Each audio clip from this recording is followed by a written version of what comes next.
Hey everybody, and welcome back to a new week of the Daily Drive. I'm proud of you for starting your Monday with Jesus, because if your Mondays are anything like my Mondays, you need a little come to Jesus meeting before you start another week. So let's go ahead and dive right in. Today and for the next few days, I want to focus on a story Jesus tells in the 4th chapter of Mark's Gospel. It's not a true story, but it's a story Jesus used to make a very important point. These kinds of stories are called parables, and Jesus used them all the time in his ministry. In this parable, Jesus says that a farmer went out and he sowed seed. And as he sowed seed, it fell on all different kinds of soil. As Jesus explains this story, he says that the seed is God's word and the soil is the human heart.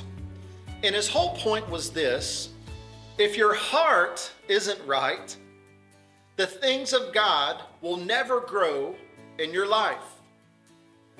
And so today, I want to talk about the first kind of soil Jesus references, because it's a condition that often exists in the human heart. In Mark 4:4, Jesus says, "Some seed fell along the path, and the birds came and ate it up."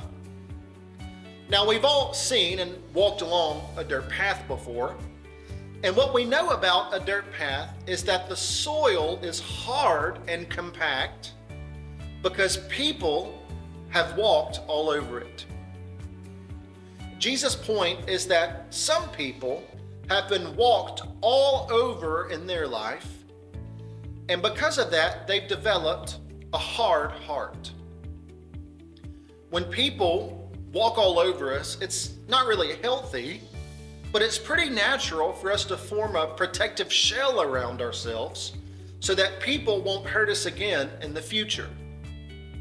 The problem with a hard heart, though, is it gives us a tough exterior to keep people from hurting us, but it also keeps the things of God from growing in our lives.